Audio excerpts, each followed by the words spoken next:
Hi guys, and welcome to a new book review. So today I'm going to be talking about this one, which is called The Red Queen. It's the first book in the Wonderland University, and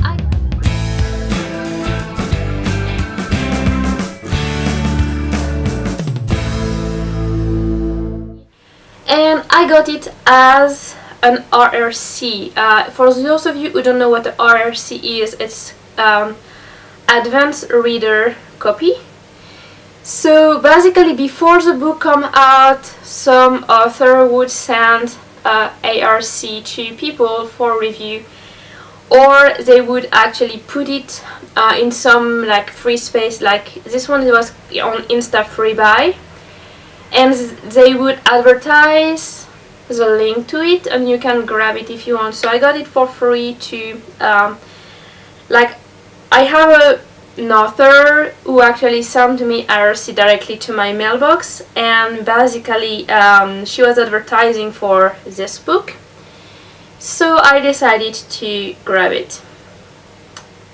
So that's how I got into it. It's a short book. I got it 2 days ago. It took me about 4 hours to read it, so it's a very short book, and it's a good read. It's a really nice book. So basically what it does, it's like it takes the Wonderland characters and create a different version of the settings and the world. So you have those characters.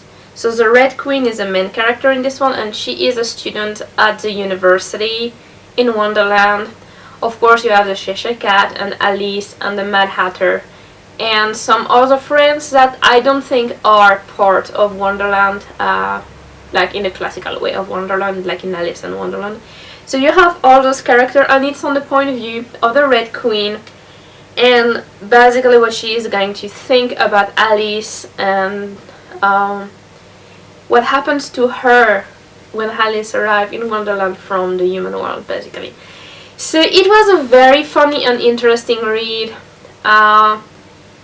So let me talk about the little problems that I have with this book first, and then I'm going to talk about what I like. I'm going to try not to have spoilers because it's a brand new book, so yeah, no spoiler today, hopefully.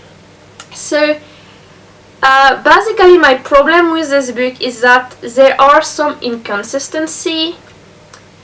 So the first thing is that there was a descriptions of characters, and there were 3 girls there, and you have description of 2 of the characters, like one after the other, and it took me a while. I had to read it twice and like check out before what was happening to be able to know which character was being described and who was who.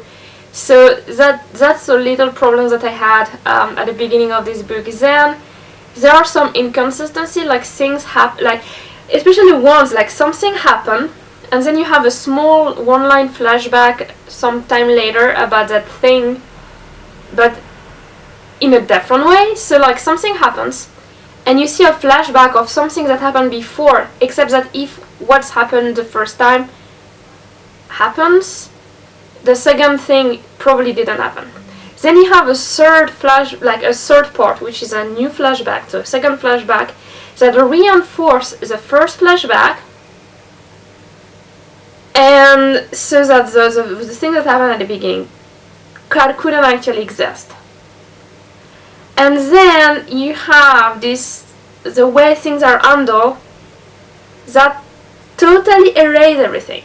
So basically, like, the thing is, when I read a book, if there is too many inconsistency in the book, I'm probably going to try and drop it off, because like my brain catch all the inconsistency and go on with that. I'm like, oh, she says that, but actually it's not that, it's that, and then no, it's that, and what the hell actually happened? Like, my brain is kind of wondering.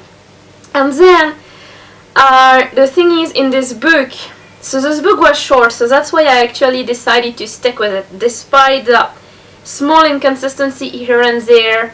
They don't actually spoil anything about the story, and because it's Wonderland and it's completely nuts, it probably doesn't matter that much, and that's probably why the author or the beta reader or the editor didn't catch that or didn't work on that. I don't know. I mean, if I was beta reading it, I would definitely write all of that down and say like, okay, you have inconsistency there. But since it's Wonderland and it's mad, it might have been done on purpose to give clues to the reader about the ending.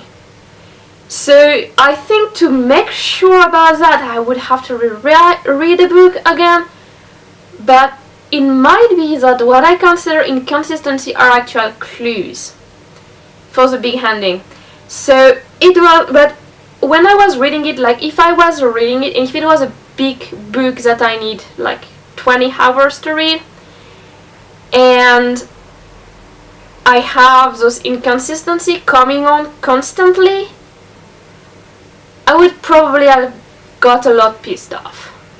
It would probably have stopped me from reading, like I would probably have continued reading and finishing it, but I would have done it like so slowly and annoyingly. So yeah, so you have all that, and it really pissed me off, and it could be corrected and not change so much the story.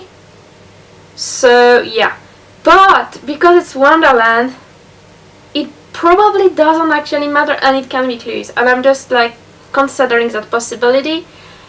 And in a way, it's sort of like make me think about some writing. Like when I leave clues, I'm still making sure they're consistent.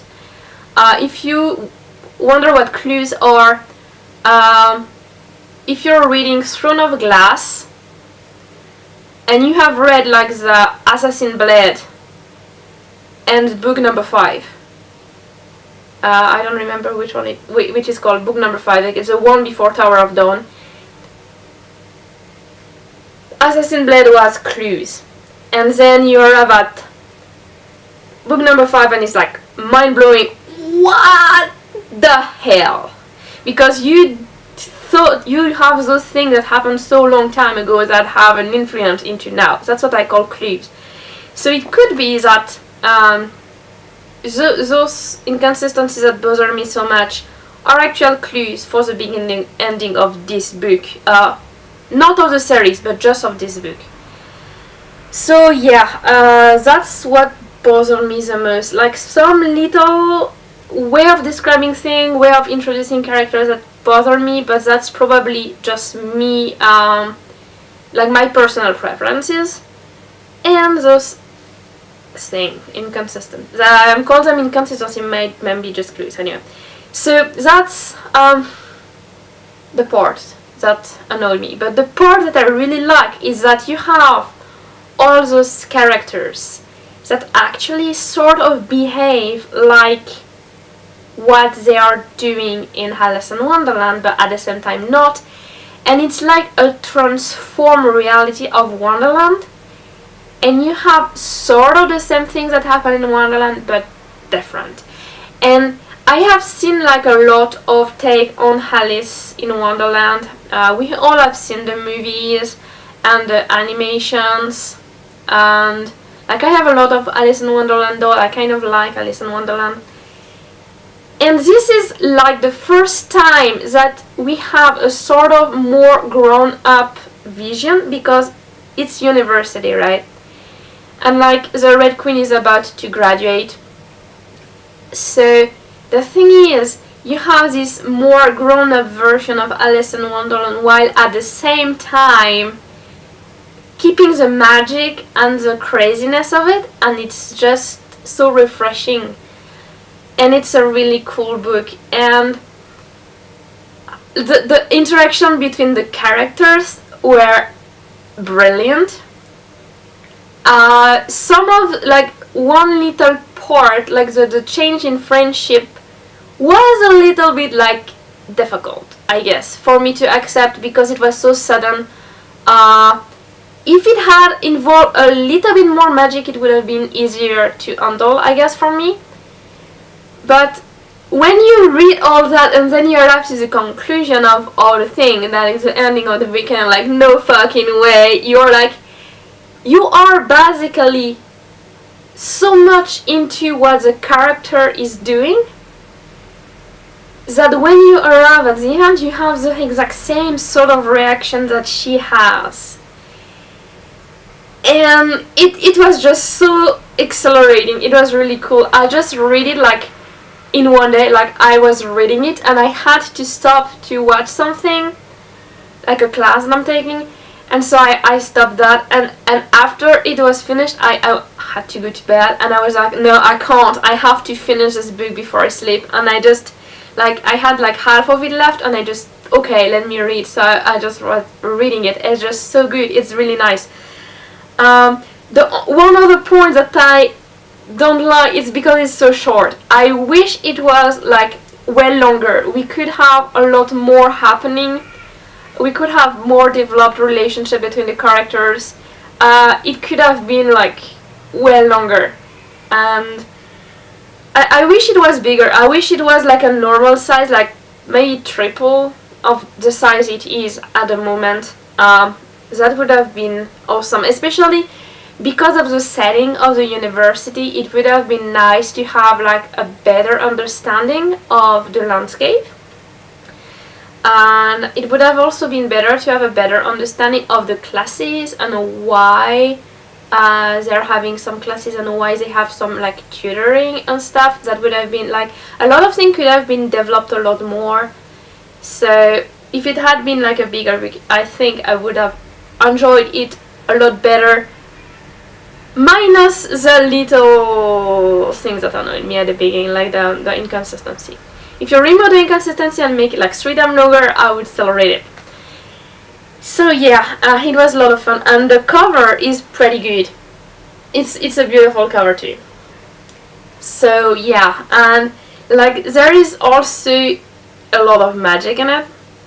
So yeah, anyway, so guys, I think it might still be free for a while if you want to grab it.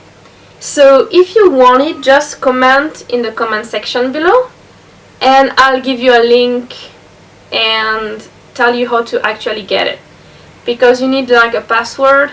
So yeah, just let me know. And I don't think it's going to be free for too long, so if it's not anymore, I'm very sorry about that.